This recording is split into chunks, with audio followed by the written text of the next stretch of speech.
Herkese merhaba. Alaz Örgü kanalıma hoş geldiniz. Bir önceki videoda Mira eldivenin yapımını anlatmıştım. O videodan sonra eldivenin üzerine bakın burada gördüğünüz gibi bir kar tanesi figürü işlemeye karar verdim. Bugün bu videoda bunun yapımını anlatacağım size. Aslında bunun özelinde genel olarak örgülerin üzerine bu tarz figürleri nasıl yaparız? Bunu sağlayan tekniği anlatacağım. İngilizce'de duplicate stitch denen bir teknik bu. Genel olarak bu işi nasıl yaptığımızı bu videoda anlatmaya çalışacağım. Hadi gelin başlayalım.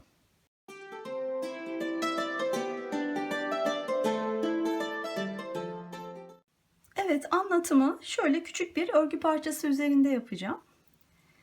Figürümüzde bakın şöyle bir figür. Şimdi buradaki her çarpı işareti şöyle buradan yine göstereyim. Bir tane ilmeğe karşılık geliyor. Bakın düz ilmeklerimiz şöyle V şeklinde iki parçalı bir görüntü oluşturur. Bakın şöyle. Bunların her biri bir tane ilmek. Bu çizimde de her kare bir tane ilmeğe karşılık geliyor. Çarpı olan kareler o ilmeğin üzerine işleme yapacağımız anlamına geliyor. Aradaki mesela boş karelerde arada işlenmemiş ilmek olduğunu gösteriyor bize. Başlangıçta bunu bilirsek daha kolay ilerleriz. Şimdi motifi işlemek istediğiniz yeri öncelikle belirlemeniz gerekiyor. Ben şimdi bu parçanın merkezine yerleştirmeye çalışacağım. O nedenle figürün merkezinden başlayacağım. Şu bakın ortası burası. Onu burada enini ve boyunu sayarak buldum. Şu ilmekti. Orası boş olduğu için bakın merkez ilmeğin boş olduğu için hemen bir üstündeki ilmekten başlayacağım. O nedenle ipimi buraya yerleştirdim ve buradan işlemeye başlayacağım. Şimdi bakın dediğim gibi düz ilmekler şöyle iki tane parçası olan V şeklinde bir şekil oluşturur. Bu ilmeğin oluşması için bakın şu ilmeğe bakalım. Bu ilmek şu noktadan başlar. Bir üstteki ilmeğin bakın bu iki parçasının altından geçer ipimiz ve tekrar aynı noktaya geri gelir. Bu ilmek bu şekilde oluşur. Biz bunu tamamen şimdi üzerine bu çarpıyı yaparken aynısını kopyalamış olacağız. Yani buradan çıkacağız. Bir üstteki bu iki tane parçası olan ilmeğin altından geçip tekrar aynı noktaya geldiğimizde bu ilmeği kopyalamış olacağız. Yapacağımız iş aslında burada işaretlediğimiz ilmekleri üzerine yapacağımız iple kopyalamak. Bakın ne yapıyorum? İpimi buradan taktım. Dediğim gibi şu ilmeği bakın kopyalayacağım şu an. Bunun için ne yapmış bu ilmek? Bir üstteki ilmeğin altından geçmiş ipi ve tekrar geri gelmiş. Aynı şeyi yapıyorum bakın. Buradan geçiyorum. Ve tekrar başladığı noktadan dönüyorum. Bakın o ilmeği kopyalamış olduk. Şimdi figürümüze bakalım. Bir sonraki şunu yaptık bakın şu an merkezin hemen üstündeki ilk çarpıyı.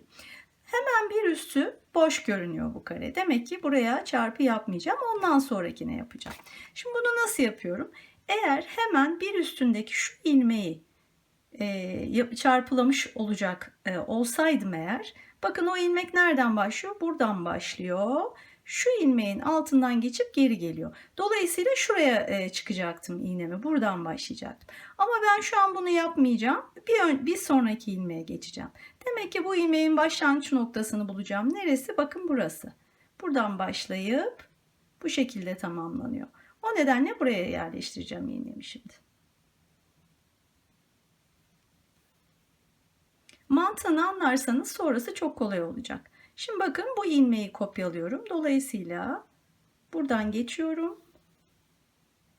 Ve şuradan da alta geçerek bu ilmeği de tamamlamış oluyorum. Burada ipin gerginliği önemli. Yani çok bol bırakırsanız da hoş olmaz. Gerdirirseniz de hoş olmaz. Böyle tatlı sıkı tam da alttaki ilmeğin üzerine böyle kondurulmuş gibi olacak yani.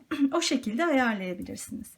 Şimdi ikinci çarpıyı yaptım. Yine bir boş, bir tane daha çarpı yapmam gerekiyor. O nedenle bu boş. Şunu yapacağım şimdi. Bakın onun başlangıcı burası.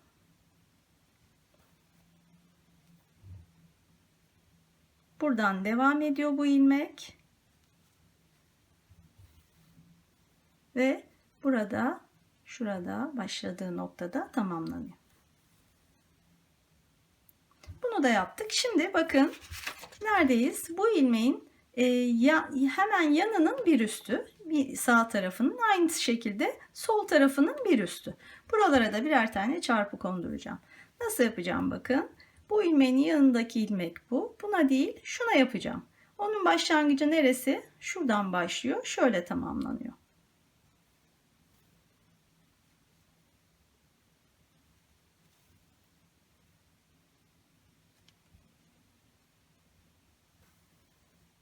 Evet, onu yaptım. Şimdi diğer yanına geçeceğim.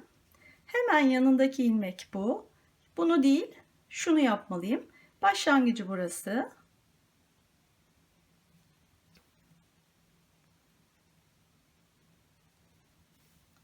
İlmeği böyle takip ediyorum. Bu şekilde bakarsanız olaya hiç şaşırmaz ve hata yapmazsınız. Evet, bakın şu kısmı yaptık bile. Tekniği anladıktan sonra zaten figürün hiç önemi yok. Elinizde hangi figür olursa olsun kolaylıkla yaparsınız. Şimdi mesela şu kısmını da yapalım. Bu başladığım çarpının bir altı boş. Sonrasında aynı figürü aşağıya doğru gerçekleştireceğim. Şimdilik ben çok önemsemeden, aslında burada yürüterek gidilebilir ama şu an dediğim gibi tekniği anlatıyorum. Direkt geçeceğim. Bakın bunun hemen altındaki ilmek şu ilmek. Bunu değil de şunu yapacağım. Bu şu ilmeği yani. Bu ilmeğin de başlangıcı neresi? Bakın burası.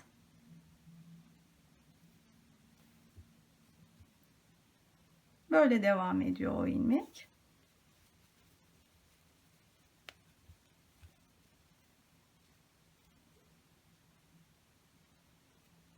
Ve böyle tamamlanıyor. Bir tane yaptım, iki tane daha yapalım. Dolayısıyla bakın buraya değil, şuraya atlıyorum.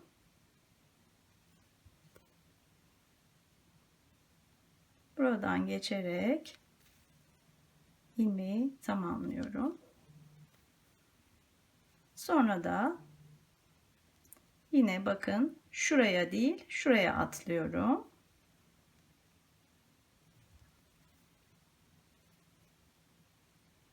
Buradan geçerek bu ilmeği de tamamlıyorum.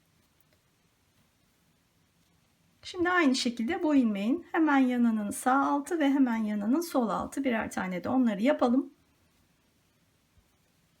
Bakın hemen yanındaki ilmek şu ilmek. Buna değil, şuna çarpı yapacağım. Başlangıcı neresi? Burası. İğnemi oradan geçiriyorum. Bu şekilde tamamlıyorum. Diğer tarafa gelelim. Hemen yanındaki ilmek şu. Bu değil, bir altı, yani şuna yapacağım. Başlangıcı burası.